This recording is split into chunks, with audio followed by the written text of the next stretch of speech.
రామాయణం భారతీయ వాంగ్మయంలో ఆదికావ్యంగాను, దానిని సంస్కృతంలో రచించిన వాల్మీకి మహాముని ఆదికవిగాను సుప్రసిద్ధం.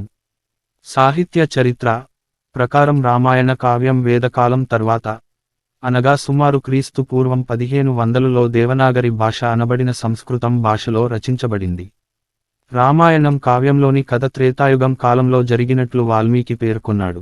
భారతదేశంలోని అన్ని భాషలయందు, అన్ని ప్రాంతాలనందు ఈ కావ్యం ఎంతో ఆదరణీయం, పూజనీయం.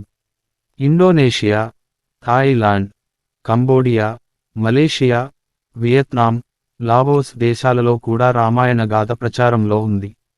ఇండోనేషియాలోని బాలి దీవిలో రామాయణం నృత్య నాటకం బాగా ప్రసిద్ధం. 24,000 శ్లోకాలతో కూడిన రామాయణం భారతదేశంలో హిందూ ధర్మం చరిత్ర, సంస్కృతి, నడవడిక, నమ్మకాలు, ఆచారాలపై అనితరమైన ప్రభావం కలిగి ఉంది. రామాయణంలో శ్రీ సీతారాముల పవిత్ర చరిత్ర వర్ణింపబడింది. తండ్రి కొడుకులు, భార్యాభర్తలు, అన్నదమ్ములు, యజమాని నుండి సేవకులు, మిత్రులు, రాజు నుండి ప్రజలు, భగవంతుడు నుండి భక్తుడు నుండి వీరందరి మధ్య గల సంబంధ బాంధవ్యములు, ప్రవర్తనా విధానములు రామాయణములో చెప్పబడినవి. చాలా మంది అభిప్రాయములో రామాయణములోని పాత్రలు ఆదర్శ జీవనమునకు ప్రమాణముగా స్వీకరిస్తారు. వాల్మీకి రామాయణమేగాక, వేదవ్యాసుని ఆధ్యాత్మ రామాయణము, భవభూతి ఉత్తర రామచరితము పేరెన్నికగన్నవి. ఇతర భారతీయ భాషలలో తులసీదాసు రామచరిత మానసము కడి బోలి, కంబ రామాయణము తమిళం, రంగనాథ రామాయణం, రామాయణ కల్పవృక్షము, మందరము తెలుగు వంటి అనేక కావ్యాలు ప్రాచుర్యం పొందాయి. ఇంకా రామాయణములోని పాత్రలు, సంఘటనలు, భావములు, తత్వాలు అంతర్గతంగా నున్న పురాణాలు, కథలు, కావ్యాలు, పాటలు అన్ని భారతీయ భాషలలోనూ లెక్కకు మిక్కిలిగా ఉన్నాయి. కాని వాల్మీకి రామాయణమే ప్రధాన ప్రమాణముగా సర్వత్రా అంగీకరింపబడుతున్నది. ఆదికవి వాల్మీకి ప్రార్థన సంప్రదాయంగా చాలామంది కవులు స్మరిస్తారు. కూజంతం రామరామేతి మధురం మధురాక్షరం, ఆరుహ్య కవితా శాఖాం వందే వాల్మీకి కోకిలం, కావ్యం రామాయణం సీతాయాశ్చరితం మహత్, పౌలస్త్య వదమిత్యేవ చకార చరితవ్రత. రామాయణము ప్రధానముగా సీతారాముల పుణ్యచరితము, ఆంజనేయ భక్తి భరితము. వీరిని గూర్చిన ప్రార్థనలు ఎన్నో ప్రచారములో నున్నవి. మచ్చుకు కొన్ని. ఆపదామపహర్తారం దాతారం సర్వసంపదాం, లోకాభిరామం శ్రీరామం భూయో భూయో నమామ్యహం. దక్షిణే లక్ష్మణో యస్య వామే చ జనకాత్మజ, పురతో మారుతిర్యస్య తం వందే రఘునందనం. గోష్పదీకృత వారాసిం మసకీకృత రాక్షసం, రామాయణ మహామాలారత్నం వందే అనిలాత్మజం. రామనామము సకల పాపహరమని, మోక్షప్రదమని పలువురి నమ్మిక. రమంతే సర్వేజనాః గుణైతి ఇతి రామః, తన సద్గుణముల చేత అందరినీ సంతోషింపజేసేవాడు రాముడు అని రామ శబ్దానికి వ్యుత్పత్తి చెప్పబడింది. రామనామములో పంచాక్షరీ మంత్రము ఓం నమఃశివాయ నుండి మా బీజాక్షరము, అష్టాక్షరీ మంత్రము ఓం నమో నారాయణాయ నుండి రా బీజాక్షరము పొందుపరచబడియున్నవని ఆధ్యాత్మికవేత్తల వివరణ. 3 మార్లు రామనామమును స్మరించినంతనే శ్రీ విష్ణు సహస్రనామ స్తోత్రము చేసిన ఫలము లభించునని శ్రీ విష్ణు సహస్రనామ స్తోత్రము నుండి ఉత్తర పీఠికలో చెప్పబడింది. శ్రీరామ రామ రామేతి రమే రామే మనోరమే, సహస్రనామ తత్తుల్యం రామనామ వరాననే. వాల్మీకి నుండి రామాయణ కావ్యావతరణం గురించిన కథ. క్రౌంచ పక్షులను నిషాదుడు చంపగా వాల్మీకి నోటి నుండి అప్రయత్నంగా వచ్చిన రామాయణ శ్లోకం. మహర్షి వాల్మీకి ఆదికవియే గాక వేదాంతి, దార్శనికుడు, తపస్వి, ప్రజలకు మార్గదర్శకుడు, సంస్కర్త, కార్యాచరణవేత్త. ఒకనాడు నారద మహర్షి వాల్మీకి ఆశ్రమమునకు వస్తాడు. అప్పుడు వాల్మీకి నారదుడిని ఒక ప్రశ్న అడుగుతాడు. కహను అస్మిన్ సాంప్రతం లోకే గుణవాన్ కః చ వీర్యవాన్, ధర్మజ్ఞః చ కృతజ్ఞః చ సత్యవాక్యో దృఢవ్రతః. ఈ కాలంలో, ఈ లోకంలో గుణవంతుడు, యుద్ధంలో శత్రువుని ధైర్యంగా జయించగలిగిన వాడు, ధర్మవంతుడు, చేసిన మేలు మరువని వాడు, ఎల్లప్పుడూ సత్యమునే పలికేవాడు, అనుకున్న పనిని దృఢ సంకల్పంతో చేసేవాడు ఎవడైనా ఉన్నడా? ఉంటే వాని గురించి చెప్పు అని అడుగుతాడు. అవియే కాక అన్ని భూతములయందు దయ కలవాడు, విద్వాంసుడు, సమర్థుడు, ప్రియదర్శనుడు, కోపాన్ని జయించినవాడు, అసూయలేనివాడు. అలా 16 గుణములు చెప్పి అవన్నీ ఉన్నవాడు ఈ భూమి మీద ఉన్నడా అని వాల్మీకి మహర్షి అడుగుతాడు. అప్పుడు నారదుడు ఇట్లా చెబుతాడు. మహర్షి, మీరు అడిగిన గుణములు గొప్ప చక్రవర్తులకే అసంభవము. ఇక మామూలు మనుష్యులు సంగతి చెప్పనేలా. కానీ అలాంటి ఒక మనుష్యుని గురించి నేను మీకు చెపుతాను అని ఈ విధముగా చెప్పనారంభించెను. ఇక్ష్వాకు వంశ ప్రభవో రామో నామ జనై శ్రుత నియతాత్మా మహావీర్యో ద్యుతిమాన్ ధృతిమాన్ వశీ. ఇక్ష్వాకు వంశములో పుట్టిన రాముడు అనే పేరుతో ఒక మహానుభావుడు ఉన్నాడు.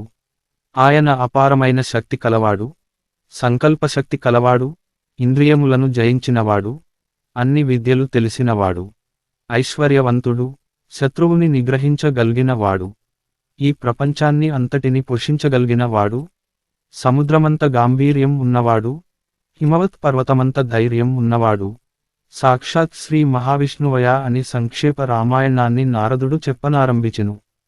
సుమారు 100 శ్లోకములలో సంక్షేప రామాయణాన్ని నారదుడు వాల్మీకి మహర్షికి చెప్పెను.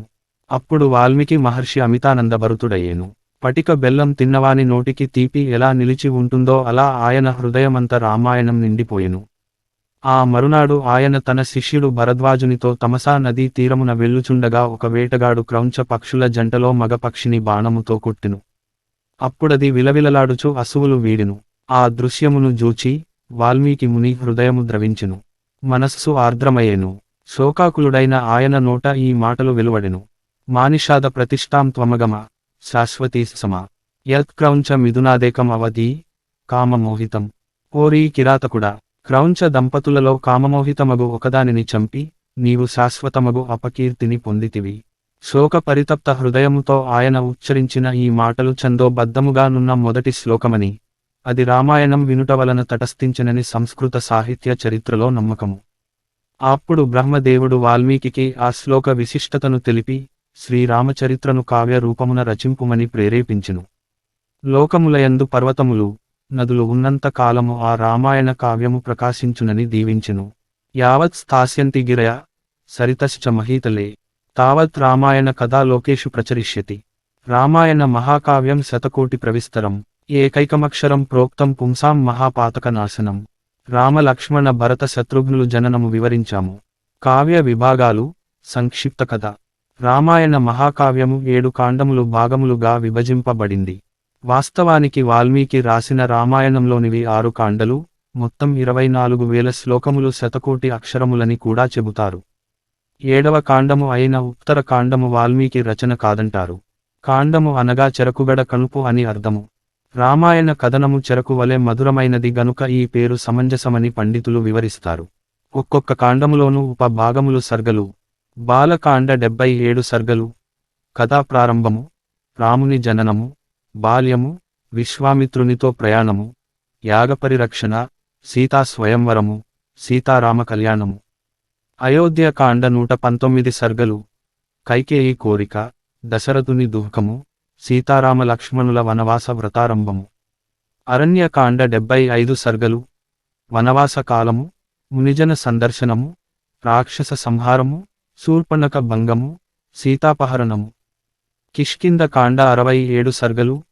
రాముని దుఃఖము, హనుమంతుడు రామునకు సుగ్రీవునకు స్నేహము గూర్చుట, వాలివధ, సీతాన్వేషణ ఆరంభము. సుందరకాండ 68 సర్గలు. హనుమంతుడు సాగరమును లంఘించుట, సీతాన్వేషణము, లంకాదహనము, సీత జాడను రామునకు తెలియజెప్పుట. యుద్ధకాండ 131 సర్గలు. సాగరమునకు వారధి నిర్మించుట, యుద్ధము, రావణ సంహారము, సీత అగ్ని ప్రవేశము, అయోధ్యకు రాక, పట్టాభిషేకము. ఉత్తరకాండ. సీత అడవులకు పంపబడుట, కుశలవుల వృత్తాంతము, సీత భూమిలో కలసిపోవుట, రామావతార సమాప్తి నుండి కాని ఇది మూలకావ్యములోనిది కాదని, తరువాత జతచేయబడినదని కొందరి అభిప్రాయము. బాలకాండము. శివ ధనుర్భంగము నుండి రవివర్మ చిత్రం. అయోధ్య నగరం రాజధానిగా, కోసల దేశాన్ని రఘువంశీ వంశపు రాజైన దశరథుడు పాలిస్తున్నాడు. కౌసల్య, సుమిత్ర, కైకేయి ఆయన భార్యలు. పిల్లలు లేని కారణంగా దశరథుడు పుత్రకామేష్టి యాగం చేశాడు. తరువాత ఆ రాజుకు 4 బిడ్డలు జన్మించారు. వారికి రాముడు, భరతుడు, లక్ష్మణుడు, శత్రుఘ్నుడు అని నామకరణం చేశారు. రావణుడు అనేవాడు బ్రహ్మవద్ద వరాలు పొంది దేవతలను జయించి మునులను వేధిస్తున్నాడు. వానికి దేవగంధర్వ యక్ష రాక్షసుల వల్ల చావులేదు. దేవతల ప్రార్థనలు మన్నించి శ్రీ మహావిష్ణువు వానిని హతంచేయడానికి నరుడై జన్మింపనెంచాడు. విష్ణువు రామునిగా, ఆదిశేషుడు లక్ష్మణునిగా, శంఖచక్రములు భరత శత్రుఘ్నులుగా అవతరించారు. శ్రీమహాలక్ష్మి సీతగా అయోనిజయ జనక మహారాజు ఇంట పెరుగుతున్నది. రుద్రాంశ సంభూతుడైన హనుమంతుడు కిష్కింధలో ఉన్నాడు. కులగురువు వశిష్ఠుని వద్ద రామ, భరత, లక్ష్మణ, శత్రుఘ్నులు సకల విద్యలను అభ్యసించారు. ఒకనాడు విశ్వామిత్ర మహర్షి దశరథుని వద్దకు వచ్చి తన యాగ సంరక్షణార్థమై రామ లక్ష్మణులను తనతో పంపమని కోరాడు. ముక్కుపచ్చలారని నవయువకులను పంపడానికి దశరథుడు సంకోచించిన వశిష్ఠుని సలహా మేరకు విశ్వామిత్రునితో పంపాడు. విశ్వామిత్రుడు రామ లక్ష్మణులకు ఎన్నో అస్త్రవిద్యారహస్యాలను బోధించాడు. దారిలో రామ లక్ష్మణులు తాటకి అనే రాక్షసిని సంహరించారు. గంగానదిని దర్శించారు. రాముని పాదము సోకి అహల్యకు శాపవిమోచనమైనది. రామ లక్ష్మణుల రక్షణలో యాగము జయప్రదముగా జరిగింది. మారీచ సుబాహులు, ఇతర రాక్షసగణములు దండింపబడ్డారు. తిరుగుదారిలో రామలక్ష్మణులు విశ్వామిత్రునితో కలిసి జనకుని రాజధాని అయిన మిథిలానగరం చేరారు. అక్కడ సీతా స్వయంవరంలో రాముడు శివుని విల్లు విరచి సీతకు వరుడైనాడు. సీతారాములు, ఊర్మిళా లక్ష్మణులు, మాండవి భరతులు, శృతకీర్తి శత్రుఘ్నుల వివాహం కనుల పండుగగా జరిగింది.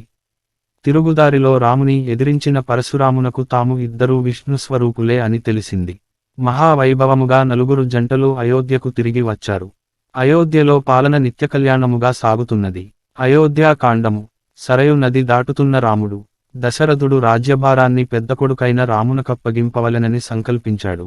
పట్టాభిషేకానికి సర్వమూ సిద్ధమైనది. అంతటా వేడుకలు జరుగుతున్నాయి. రాముని సవతి తల్లి అయిన కైకేయికి రాముడంటే ఎంతో వాత్సల్యము. కాని ఆమె చెలికత్తె మందర కైకేయికి ఇలా నూరిపోసింది నుండి రాముడు రాజైతే కౌసల్య రాజమాతవుతుంది.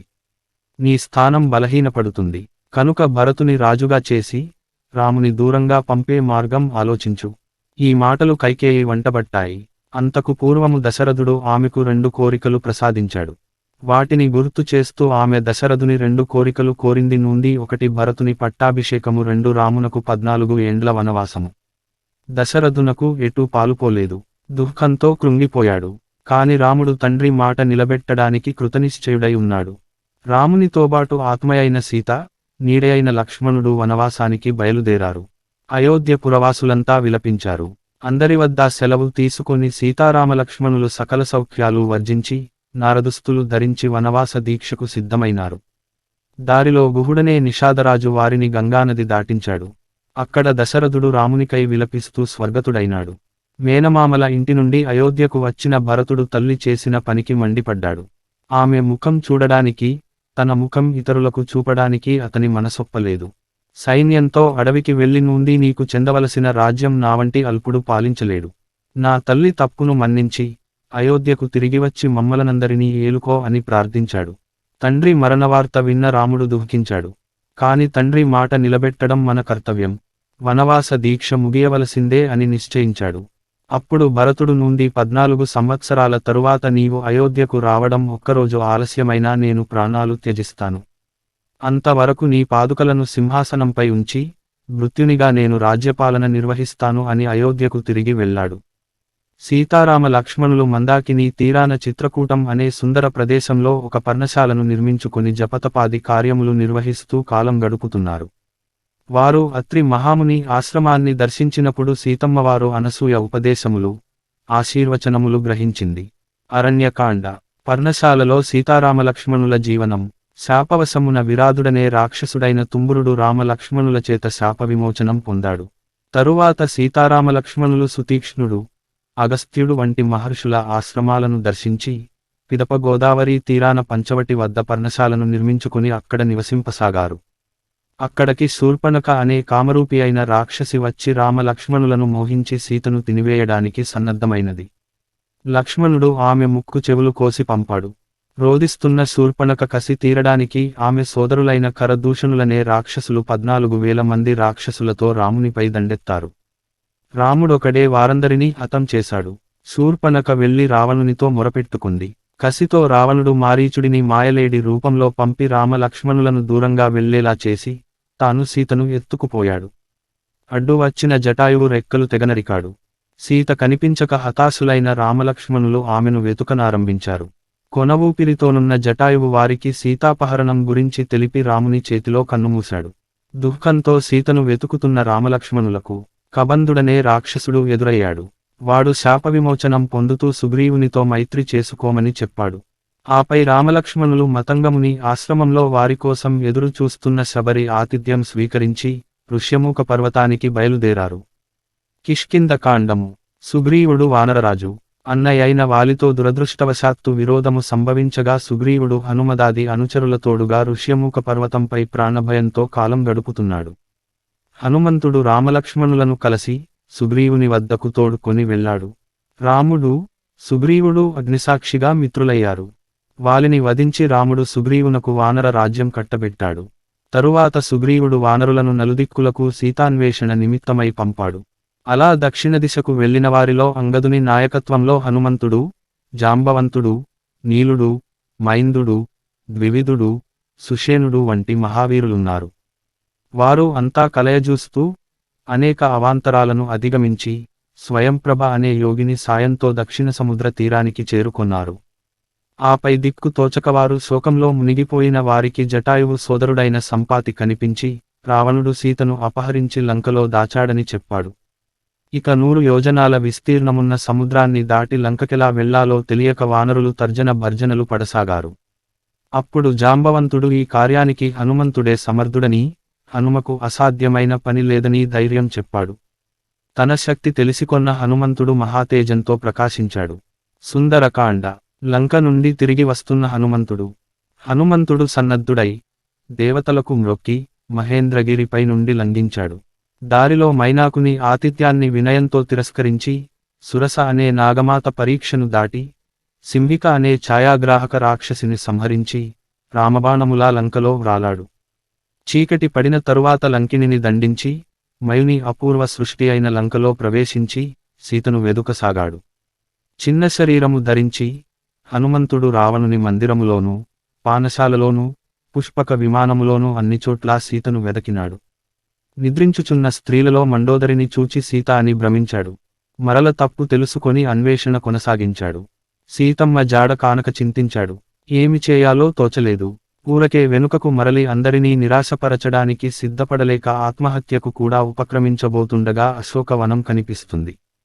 రామలక్ష్మణులకు, జానకికి, రుద్రునకు, ఇంద్రునకు, యమునకు, వాయువునకు, సూర్యచంద్రులకు, మరుద్గణములకు, బ్రహ్మకు, అగ్నికి, సకల దేవతలకు నమస్కరించి అశోకవనంలో సీతను వెదకడానికి బయలుదేరాడు. అక్కడ శింశుపా వృక్షము క్రింద రాక్షసకాంతలచే పీడింపబడుతూ సింహముల మధ్యనున్న లేడివలే భీతయై కృషించిన సీతను చూచాడు. జాడలెరిగి ఈమె సీతయే అని నిర్ధారించుకొన్నాడు. అక్కడికి కామాతురుడైన రావణుడు వచ్చి ఆమెను బెదిరించి తనకు వశము కావలెనని ఆదేశించాడు. శ్రీరాముని బాణాగ్నితో లంక భస్మము అగుట తథ్యమని సీత రావణునకు గట్టిగా చెప్పినది. 1 నెల మాత్రము గడువు పెట్టి రావణుడు వెళ్ళిపోయాడు. రాక్షసకాంతలు సీతను నయానా భయానా అంగీకరింపచేయాలి అని ప్రయత్నిస్తూ ఉండటం వల్ల ప్రాణత్యాగం చేయాలని సీత నిశ్చయించుకొన్నది. వారిలో సహృదయ అయిన త్రిజట అనే రాక్షసకాంతకు ఒక కల వచ్చింది. తెల్లని ఏనుగునెక్కి వచ్చి రామలక్ష్మణులు సీతను తీసుకొని పోయినట్లు, లంక నాశనమైనట్లు, రావణాదులంతా హతమైనట్లు వచ్చిన ఆ కల విని రాక్షసకాంతలు భీతిల్లారు. సీతకు శుభ శకునములు కనిపించసాగాయి. ఇంకా ఆలస్యము చేయరాదని హనుమంతుడు సీతకు కనిపించి మెల్లగా తన వృత్తాంతమును, రాముని దుఃఖమును వివరించి రాముడిచ్చిన ఉంగరాన్ని ఆమెకు అందించాడు. సీత దుఃఖించి అందరి క్షేమ సమాచారములో అడిగి ఆపై రాముని వర్ణించమని కోరింది. హనుమంతుడు భక్తితో ఆజానుబాహుడు, అరవింద దళాయతాక్షుడు, శుభలక్షణములు గలవాడు, అనన్య సుందరుడు అయిన రాముని, అతని సోదరుడైన లక్ష్మణుని వర్ణించగా విని సీత ఊరడిల్లినది. హనుమంతుని ఆశీర్వదించి తన చూడామణిని ఆనవాలుగా ఇచ్చింది. 1 నెలలో రాముడు తనను కాపాడకున్న తాను బ్రతుకనని చెప్పినది. ఇక హనుమంతుడు పనిలో పనిగా రావణునితో భాషింపవలెనని, లంకను పరిశీలింపవలెనని నిశ్చయించుకున్నాడు. వెంటనే ఉగ్రాకారుడై వనమును, అడ్డు వచ్చిన వేలాది రాక్షసులను, రావణుడు పంపిన మహావీరులను హతము చేసి కాలునివలె మకరతోరణాన్ని అధిష్ఠించి కూర్చున్నాడు. చివరకు ఇంద్రజిత్తు వేసిన బ్రహ్మాస్త్రానికి వివసుడైనట్లు నటించి రావణుని వద్దకు వెళ్ళాడు. సీతమ్మను అప్పజెప్పి రాముని శరణు వేడి లంకను కాపాడుకోమని, ప్రాణాలు దక్కించుకోమని హితవు చెప్పాడు. రావణుడు ఉగ్రుడై హనుమంతుని తోకకు నిప్పు పెట్టమని ఆదేశించాడు. కాలిన తోకతో హనుమంతుడు లంకను దహించి మరొక్కమారు సీతను దర్శించి మరల వెనుకకు ప్రయాణమై మహేంద్రగిరిపై వ్రాలాడు. చూచాను సీతను అని జరిగిన సంగతులన్నీ సహచరులకు వివరించాడు. ఆపై అంతా కలసి సుగ్రీవుడు రామలక్ష్మణులు ఉన్నచోటకు వచ్చి సీత జాడను ఆమె సందేశమును వివరించారు.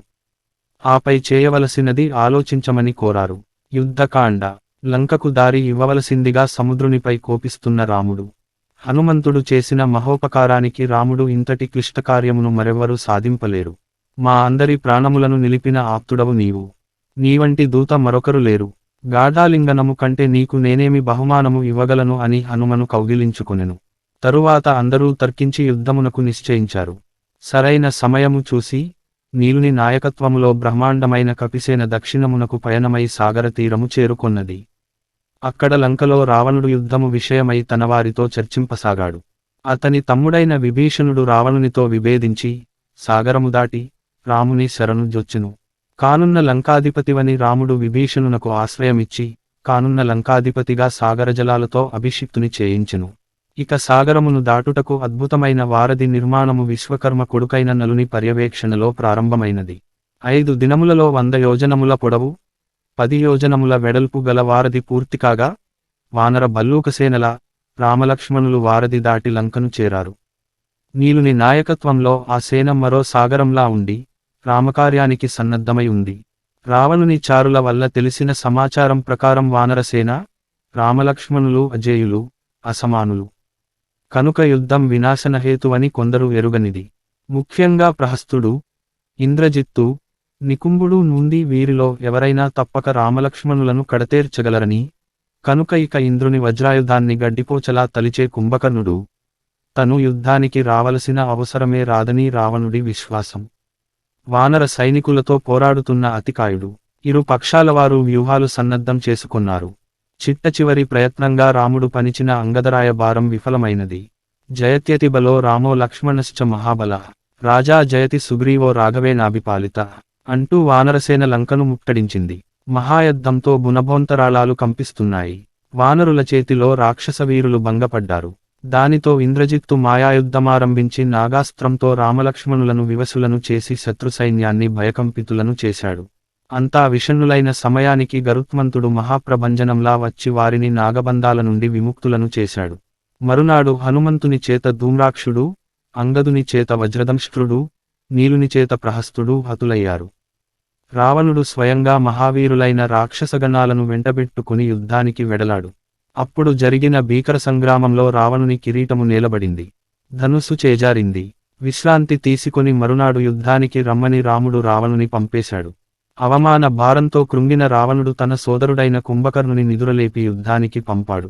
కుంభకర్ణుడు వానరులను కరకర నమలిం రింగుతూ ఎండు అడవిని అగ్ని కాల్చినట్లుగా వానరసేనను నాశనం చేయసాగాడు. లక్ష్మణుని బాణాలు కుంభకర్ణుని నిలువరించాయి. రాముడు దివ్యాస్త్రాలతో వాని బాహువులను ఊరువులను ఖండించగా వాడు పర్వతంలా క్రిందపడ్డాడు. వాడి క్రిందపడి ఎందరో రక్షసులు కూడా నశించారు. శోకిస్తున్న రావణుడిని ఊరడించి మరునాడు దేవాంతక నరాంతక అతికాయ త్రిశిరులనే రావణ నందనులు మత్తుడు ఉన్మత్తుడు అనే రావణ సోదరులు నుండి అందరూ మహాశూరులు నుండి భీకరమైన యుద్ధానికి దిగారు. వారు అంగదుని హనుమంతుని లక్ష్మణుని చేత హతులయ్యారు. ఇక ఇంద్రజిత్తు బ్రహ్మాస్త్రాన్ని సంధించాడు. దానితో అందరూ మూర్ఛిల్లారు. రామ లక్ష్మణ హనుమంతులు కూడా బ్రహ్మాస్త్రాన్ని మన్నించక తప్పలేదు. ఎలాగో తెలివి తెచ్చుకొన్న జాంబవంతుడు హిమవత్పర్వతాలలో నున్న ఓషధులు తెమ్మని హనుమకు పురమాయించాడు. హనుమంతుడు పర్వతసమేతంగా ఓషధులను తెచ్చి అందరినీ పునరుజ్జీవితులను చేసి మరల పర్వతాన్ని యథాస్థానంలో ఉంచి వచ్చాడు. ఇంద్రజిత్తు బ్రహ్మశిరోనామకాస్త్రాన్ని సాధించడానికి నికుంభిలా యజ్ఞం ఆరంభించాడు. లక్ష్మణుడు అన్న ఆశీర్వాదము పొంది హనుమంతుని భుజాలపై ఆసీనుడై వెళ్లి యజ్ఞాన్ని భంగం చేసి యుద్ధానికి తలపడ్డాడు. ఆ భీకర సమరంలో ఆకాశాన్ని బాణాలు కప్పివేశాయి. చివరకు రాముని పేరు చెప్పి సౌమిత్రి సంధించిన ఐంద్రాస్త్రంతో ఇంద్రజిత్తు తల తెగిపడింది. రామ రావణ యుద్ధము. ఇక రావణుడు మహోదరాది మహావీరులతో యుద్ధానికి వెడలాడు. సుగ్రీవుని చేత మహోదరుడు మరణించాడు. రావణుని మహోగ్రసరధాటికి వానర సైన్యము చిన్నాభిన్నమైనది. లక్ష్మణుడు దారుణంగా గాయపడ్డాడు.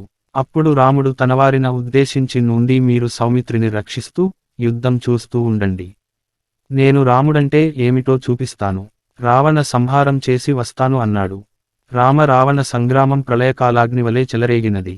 రావణుని అస్త్రంతో లక్ష్మణుడు కూలిపోయాడు. రాముడు విలపించసాగాడు. లక్ష్మణుడు కేవలం మూర్ఛిల్లాడని ధైర్యం చెప్పి సుషేణుడు మరల హనుమను మరల గిరి శిఖరానికి వెళ్ళమన్నాడు. హనుమంతుడు శిఖరంతో సహా ఓషధులను తెచ్చి వాసన చూపగా లక్ష్మణుడు లేచి నిలబడి, అన్నా, ఈ సాయం సంధ్యలో రావణుడు కడతేరాలి అన్నాడు.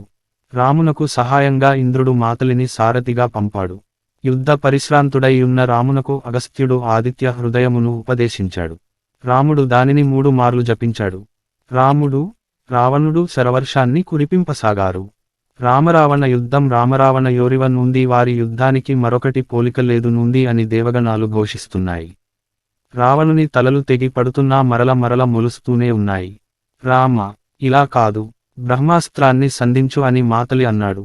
రాముడు సంధించిన బ్రహ్మాస్త్రం నిప్పులు చిమ్ముతూ రావణుని గుండెను చీల్చి తిరిగి వచ్చి రాముని అమ్ముల పొదిలో చేరింది. రాముడు ఎరపెక్కిన కన్నులతో, శరదలిత దేహంతో, కోటి సూర్యుల ప్రకాశంతో ధనుస్సును నేలకానించి మరోచేత బాణాన్ని త్రిప్పుతూ వీరశ్రీబంధురాంగుడై త్రిదశపతినుతుడై శోభిల్లాడు. సకల దేవతలు రామునకు అంజలి ఘటించారు. అనంతరం సీత అగ్ని ప్రవేశం చేసి తన ధర్మనిరతిని లోకానికి నిరూపించింది. సీతారామలక్ష్మణులు సపరివారంగా అయోధ్యకు తిరిగి వచ్చారు. వైభవంగా సీతారాముల పట్టాభిషేకం జరిగింది. ధర్మము, అర్థము, కామము, మోక్షము అనునవి పురుషార్థములు. జీవితం యొక్క గమ్యం మోక్షం పొందడం.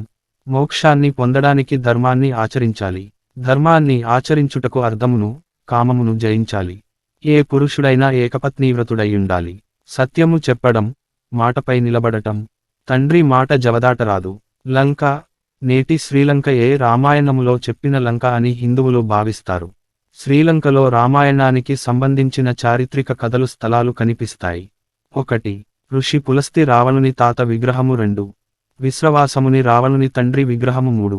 అశోకారణ్యము 4. రావణ జలపాతాలు నుండి రావణ గుహలు 5. చారియత్ పాత్ సీతాదేవిని మండోదరి కోట నుండి అశోకవనానికి తీసుకెళ్లిన దారి. చిత్రకూటము, శ్రీరాముడు అరణ్యవాసములో మొదటి 12 సంవత్సరములు ఈ ప్రాంతములోనే ఉన్నాడని హిందువుల నమ్మకం. ఉత్తర్ ప్రదేశ్ రాష్ట్రములో చిత్రకూట జిల్లాలో కాశీకి దగ్గరలో ఈ అటవీ ప్రాంతము ఉంది. ఇప్పటికీ ఇది దట్టమైన అటవీ ప్రాంతము. ఇక్కడ భరత్ కుండ్, సీతాకుండ్, హనుమాన్దార ఇంకా అనేక ప్రాంతాలు సీతారాములు తిరిగిన ప్రదేశాలుగా గుర్తింపబడినవి. రామాయణం ఒక్క శ్లోకంలో ఆదౌ రామ తపోవనాదిగమనం హత్వా మృగం కాంచనం, వైదేహీ హరణం జటాయు మరణం సుగ్రీవ సంభాషణం, వాలీ నిగ్రహణం సముద్రతరణం లంకాపురీదాహనం, పశ్చాద్రావణ కుంభకర్ణహననం ఏతద్ది రామాయణం. ఇటీవల నుండి సర్వ్ అనే ఆధ్యాత్మిక సంస్థ ఒక అమెరికన్ సాఫ్ట్వేర్లో పంచాంగాన్ని ఉపయోగించి శ్రీరాముడు సామాన్య పూర్వం 5114లో జనవరి 10న జన్మించాడని వివాదాస్పద వ్యాఖ్యలు చేసింది. దీనిని పలువురు విభేదించారు. రాముడి ఉనికి అవాస్తవమని, భారతీయ సంస్కృతి నుండి మనిషి సత్ప్రవర్తన నుండి కుటుంబ వ్యవస్థ పటిష్టత కోసం వ్రాయబడిన రామాయణం కేవలం కల్పిత కథ అని, వాల్మీకి రాముడి సమకాలీకుడు కాదని, క్రీస్తు పూర్వం 5114 నాటికి ఎటువంటి లిపి అభివృద్ధి కాలేదని, అప్పటికి ఆర్యులు భారతదేశంలోకి అడుగుపెట్టలేదని, వారి అధికార భాష అయిన సంస్కృత భాష భారతదేశంలో లేదని, రామసేతు ప్రకృతి సిద్ధంగా ఓషన్ కరెంట్స్ వల్ల ఏర్పడిన షోల్ అని, రామసేతు వంటి షోల్స్ ప్రపంచంలో చాలా ఉన్నాయని, రామాయణ కథ జరిగినట్లు ఖచ్చితమైన ఆధారాలు లేవని కొంతమంది తమ అభిప్రాయాల్ని వెలిబుచ్చుతున్నారు. ఏ కవి అయినా తన కావ్యంలో సహజమైన ప్రదేశాలను లిఖిస్తాడని, తాను మరణించిన తర్వాత అవి కాలగర్భంలో కలిసిపోయి వేల సంవత్సరాల తర్వాత త్రవ్వకాల్లో బయటపడినప్పుడు ఆ కావ్యం చరిత్రలా అగుపిస్తుందని, మనుషులు మరణించిన ప్రదేశాలు అలాగే ఉంటాయని, అసలు లంక అనగా సముద్రతీర ప్రాంతమని, రామాయణంలో లంక అని వ్రాసియుంది కాని శ్రీలంక అని లేదని మరికొందరి అభిప్రాయం. రామాయణం జరగలేదని రామాయణం కథలోనే ఉంది, ఒకదానికి ఒకటి సంబంధం లేకుండా పోయింది. సంస్కృతంలో ఇతర రామాయణాలు. సంస్కృత సాహిత్యంలో వాల్మీకి రామాయణం తరువాత అంతగా ప్రసిద్ధం కాని రామాయణాలలో పేర్కొనదగినవి: అద్భుత రామాయణం, ఆనంద రామాయణం, ఆధ్యాత్మిక రామాయణం లేక బుసుండి రామాయణం, మహారామాయణం లేక యోగ వాసిష్టము. అద్భుత రామాయణం ఇది అన్ని రామాయణాలలో కన్న చిన్నది. నిజానికి ఇది వాల్మీకి రామాయణానికి అనుబంధమైనట్టు నుండి అద్భుతోత్తర కాండమని చెబుతారు. ఇది 27 నుండి సర్గలది. దీనిలోని ప్రధాన భావాలలో ఒకటి పరాశక్తిగా సీతాదేవి మహత్యాన్ని చిత్రించడం. ఈమె ఈ పరాశక్తి అవతారంలో మహాభయంకరుడైన సహస్రకంఠ రావణుడిని సంహరిస్తుంది. సీతా సహస్రనామస్తోత్రం ఒకటి ఈ అద్భుత రామాయణంలో చెప్పబడింది. నారదుని ద్వారా సంగీత కళ యొక్క భక్తితత్వం దీనిలో చెప్పబడింది. రాముడు పరశురామునికి, హనుమంతునికి తన విశ్వరూపాన్ని, తక్కిన అవతారాలను చూపుతాడు. దశగ్రీవ రావణుని మించిన రావణుల వినాశంలో వానరుల యొక్క సీతాదేవి యొక్క పాత్రను అద్భుతీకరించే కథలను ఇలాంటి రామాయణమే థాయిలాండ్లోని రామాయణకుడ్య చిత్రాలకు కారణమైనది. త్యాగరాజుల వారు ఇలాంటి కథలను మనస్సులో పెట్టుకునే శ్రీజనకథనయే అని, కలకంఠీ రాగంలోను, దేవి తన పదభోక్తం అని శాహనరాగంలోను పాడి ఉంటారని పరిశోధకుల అభిప్రాయం. ఆనంద రామాయణం. ఆనంద రామాయణం కూడా అద్భుత రామాయణం లానే రామకథలోని, రాముని చర్యలలోని మతతత్వ అద్భుతాంశాలనే వర్ణిస్తుంది. కాని ఇది అద్భుత రామాయణం కన్నా చాలా విస్తృతం. ఇది శివపార్వత్య సంవాద రూపంలో ఉన్న 109 అధ్యాయాల, 9 కాండల గ్రంథం. భక్తి వేదాంతాలకు ఎక్కువ ప్రాధాన్యం. రాముడు పరబ్రహ్మం. రామమంత్రం, రామసహస్రనామ స్తోత్రంతో పాటు పెక్కు స్తోత్రాలు, పూజావిధి, రామనామజపం, పెక్కు కొత్త కథలు నుండి వీటిలో కొన్ని రాముని సోదరులకు సంబంధించినవి. రాముని దక్షిణ భారతయాత్రలో దక్షిణాపథంలోని క్షేత్రాల పేర్లు, ముఖ్యంగా తమిళనాడులోని క్షేత్రాల పేర్లు దీనిలో విస్తారంగా వర్ణితం కావటం గమనింపతగ్గ విషయానికి. రాముడు 15 శ్లోకాలలో సీతకు వేదాంత తత్వం ఉపదేశిస్తాడు. దీనిని దేహరామాయణమని, దీనిని ప్రతివాడు తనలో భాగంగా చేసుకోవాలని, మనస్సులో దీనిని దాచుకోవాలని అంటాడు. ఆధ్యాత్మిక రామాయణం లేక బుసుండి రామాయణం. ఆనంద, అద్భుత రామాయణాలతో పోల్చి చూస్తే ఆధ్యాత్మిక రామాయణం చాలా వ్యాప్తి చెందినట్లు తెలియచున్నది. దీనిని పారాయణం చేసేవారు, పూజించేవారు, వ్యాఖ్యానించేవారు ఎక్కువ. దీనికి వ్యాఖ్యలు కూడా చాలా ఉన్నాయి. తమిళ, మలయాళ, హిందీలోని రామాయణాలు నుండి హిందీలో తులసీదాసు రామచరిత మానసం, మలయాళంలో ఎలుతుచ్చన్ ఆధ్యాత్మరామాయణ కిలిపాట్టు వంటివి నుండి ఆధ్యాత్మిక రామాయణానికి అతి సన్నిహితమైనవి. ఈ ఆధ్యాత్మిక రామాయణం పేరుకు తగ్గట్టు రాముణ్ణి పరబ్రహ్మగా నిరూపించి, రామగీత వంటి ఆధ్యాత్మికోపదేశాలు కూడా చేస్తుంది. ఆధ్యాత్మిక రామాయణం శివుడు ప్రాస్వతికి ఉపదేశించినట్లు రచింపబడింది. తులసీదాసు రామచరిత మానస ఉత్తరకాండలో కాకభుసుండని కథ వస్తుంది. ఈ కాకభుసుండు గరుడునితో రామమహత్మ్యం గురించి, రామభక్తిని గురించి చర్చిస్తూ, తన జీవితం, తాను ఎలా కాకి అయిపుట్టింది తెలియజేస్తాడు. కాకభుసుండుని కథ, దాని దైవమూలం యోగవాసిష్టం చివర నిర్వాణకాండ ప్రథమ భాగం 14 నుండి 27 అధ్యాయాలలో చెప్పబడ్డాయి. ఈ కాకభుసుండు ఎవడు అన్న ప్రశ్నకు సమాధానం ఆది రామాయణం అని లిఖిత పుస్తకాలలో కనిపించే సంస్కృతం రామాయణంలో లభిస్తుంది. ఈ రామాయణం లిఖితపత్రులు ఎక్కువగా లేకపోయినా, సమగ్రమైనవో, అసమగ్రమైనవో బరోడా, ఉదయ్పూర్, జైపూర్, మధుర, రేవా, అయోధ్య, బనారస్, కలకత్తా, లండన్ లిఖిత గ్రంథాలయాలలో లభిస్తున్నాయి. మహారామాయణం లేక యోగ వాసిష్టం. యోగ వాసిష్టములో రామునికి ఆయన గురువు వశిష్ఠుడు తత్వోపదేశం చేస్తాడు. ఈ మహారామాయణం పూర్తిగా జ్ఞాన మార్గాన్ని వర్ణించటం వల్లనే దీనికి మహారామాయణమని, జ్ఞానవాసిష్టమని, యోగవాసిష్టమని, మోక్షోపాయనమని పేర్లు వచ్చాయి. ఇది 6 ఖండాల మహాగ్రంథం. రసవత్తరమైన శైలిలో ఆఖ్యానోపాఖ్యాలతో హృదయంగమంగా ఉంటుంది. దృష్టివాదం నుండి సృష్టివాదం వంటి గహన తత్వ విషయాలను ఇది చెబుతున్నది. దీనిని విద్యారణ్యుడు విశేషంగా ఉదహరించారు. మొఘల్ చక్రవర్తుల కాలంలో దీనిని సన్యాసులు హెచ్చుగా ఆదరించారు. అక్బర్ చక్రవర్తి, దారా షికోహ్ దీని విషయాలను శ్రద్ధగా వినేవారని చరిత్రకారులు వ్రాసారు. దీనినే పారసీక భాషలోకి అనువదించారు కూడా. వాసిష్ఠ రామాయణం. వాసిష్ఠ రామాయణం అనేది ఆధ్యాత్మికంగా మిగతా రామాయణాలకి భిన్నం. ఇది 7 అధ్యాయాల గ్రంథం. దీనిని వశిష్ఠోత్తర రామాయణం అని కూడా అంటారు. దీనికే శతముఖ రావణచరితం, సహస్రముఖ రావణచరితం, సీత విజయం అనే పేర్లు ఉన్నాయి. దీనిలో సీత శతకంఠ రావణుని ధ్వంసం చేస్తుంది. కొన్ని లిఖిత పుస్తకాలు దీనిని జైమిని భారతంలో భాగంగా, కొన్ని స్కంద పురాణంలోని వశిష్ఠ సంహితలో భాగంగా పేర్కొంటున్నవి. ఇవే కాక రామాయణానికి సంబంధించి పలు ఇతర గ్రంథాలు సంస్కృతంలో రచింపబడినవి. అందులో ముఖ్యంగా మైరావణ చరిత్ర, మైరావణ చరిత్ర లేక అహిమహిరావణ చరిత్ర అనే పేరుతో చాలా లిఖిత పుస్తకాలున్నాయి. ఇటీవలి వరకు దీనిని హరికథగా చెప్పేవారు. దీనిని జైమిని భారతంలో భాగంగా పేర్కొన్నారు. కాని కొందరు పండితులు దీనితో ఏకీభవించరు. కుశలోపాఖ్యానం. కుశలోపాఖ్యానము అనే రామకథకు సంబంధించిన భాగం మరొకటున్నది. ఇది జైమిని భారతంలో భాగం. జైమినీయ అశ్వమేధంలో ఈ కుశలోపాఖ్యానము 25 నుండి 36 అధ్యాయాలుగా ముద్రితమైనది. జైమినీయ అశ్వమేధంలోని ప్రధాన ఇతివృత్తం యుధిష్ఠరుడు పట్టాభిషేకం తర్వాత అశ్వమేధయాగం చేయటం. ప్రసక్తంగా ఇందులో రామాశ్వమేధ కథ చెప్పబడింది. ఈ కథలో పద్మపురాణంలోని పాతాళఖండంలో ఉన్న కథలలోలాగా రామపశ్చాత్తాపం, సీతారామ లవకుశ సమాగమం, రాముడు సీతా సమేతుడై అశ్వమేధయాగం ఆచరించటం వర్ణితమైనాయి. ఇవే కాకుండా సత్యోపాఖ్యానం, రామరాజ్యం, దేవీ భాగవతం, పద్మపురాణం, స్కందపురాణం మొదలగు గ్రంథాలలో రామకథను వివరించుట జరిగింది. ఓం శ్రీ గణేశాయ నమః. అస్య శ్రీరామరక్షాస్తోత్ర మంత్రస్య బుధకౌశిక ఋషి శ్రీ సీతారామచంద్రో దేవత అనుష్టుప్ ఛంద సీతాశక్తి శ్రీమాన్ హనుమాన్ కీలకం శ్రీరామచంద్ర ప్రీత్యర్థే రామరక్షా స్తోత్ర జపే వినియోగ. ధ్యానం. ధ్యాయేదాజానుబాహుం ధృతసదనుషం బద్ధ పద్మాసనస్థం పీతం వాసో వసానం నవకమల దళస్పర్ధి నేత్రం ప్రసన్నం వామాంకారూఢ సీతా ముఖకమల మిలల్లోచనం నీరదాభం నానాలంకార దీప్తం దదత మురుజటామండలం రామచంద్రం. శ్రీరామరక్షా స్తోత్రం.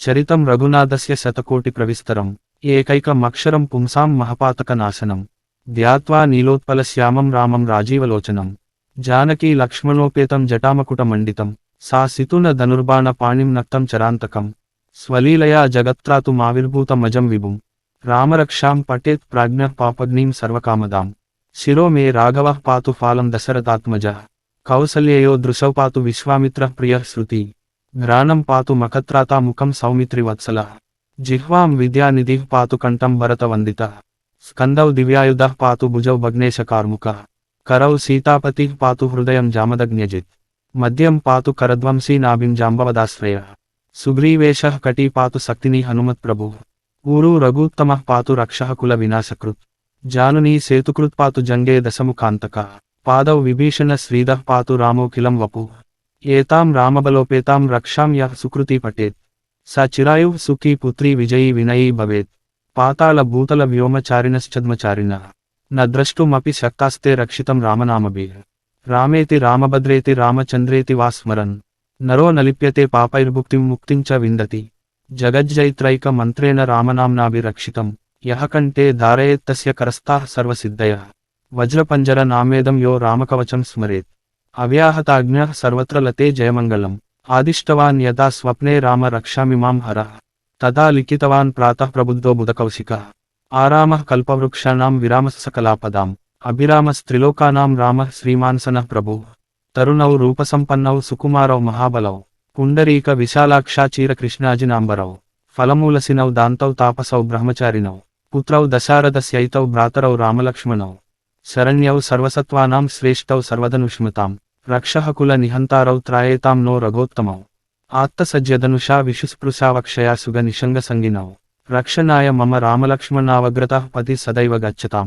సన్నద్ధః కవచీ ఖడ్గీ చాపబాణధరో యువా గచ్చన్ మనోరథాన్నశ్చ రామః పాతు సలక్ష్మణః రామో దాశరథిశూరో లక్ష్మణానుచరో బలీ కాకుత్సః పురుషః పూర్ణః కౌసల్యయో రఘోత్తమః వేదాంత వేద్యో యజ్ఞేశః పురాణ పురుషోత్తమః జానకీ వల్లభః శ్రీమాన్ అప్రమేయ పరాక్రమః ఇత్యేతాని జపేన్నిత్యం మద్భక్తః శ్రద్ధయాన్వితః అశ్వమేధికం పుణ్యం సంప్రాప్నోతి న సంశయః రామం దూర్వాదలశ్యామం పద్మాక్షం పీతవాససం స్తువంతి నామభిర్దివైర్నతే సంసారినో నరాః రామం లక్ష్మణపూర్వజం రఘువరం సీతాపతిం సుందరం కకుత్స్యం కరుణార్ణవం గుణనిధిం విప్రప్రియం ధార్మికం రాజేంద్రం సత్యసంధం దశరథతనయం శ్యామలం శాంతమూర్తిం వందే లోకాభిరామం రఘుకులతిలకం రాఘవం రావణారిం రామాయ రామభద్రాయ రామచంద్రాయ వేద్సే రఘునాథాయ నాథాయ సీతాయాః పతయే నమః.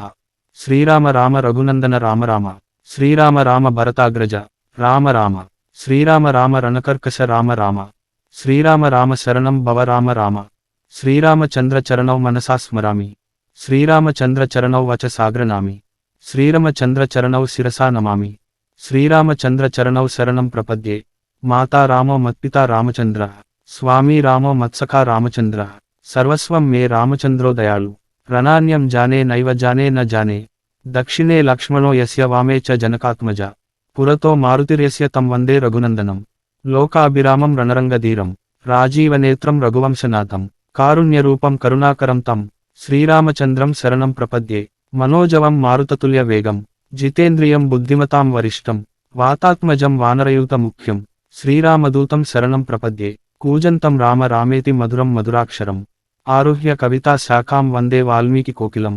ఆపదామపహర్తారం దాతారం సర్వసంపదాం లోకాభిరామం శ్రీరామం భూయో భూయో నమామ్యహం భర్జనం భవబీజానామర్జనం సుఖసంపదాం తర్జనం యమదూతానాం రామరామేతి గర్జనం రామో రాజమణిః సదా విజయతే రామం రమేశం భజే రామేనాభిహతా నిశాచరచమూ రామాయ తస్మై నమః రామాన్నాస్తి పరాయణం పరతరం రామస్య దాసోస్మ్యహం రామే చిత్తలయ సదా భవతు మే భో రామ మాముద్దర శ్రీరామ రామ రామేతి రమే రామే మనోరమే సహస్రనామ తత్తుల్యం రామనామ వరాననే ఇతి శ్రీ బుధకౌశిక ముని విరచితం రామరక్షాస్తోత్రం సంపూర్ణం సీతాపతి శ్రీరామచంద్రార్పణమస్తు।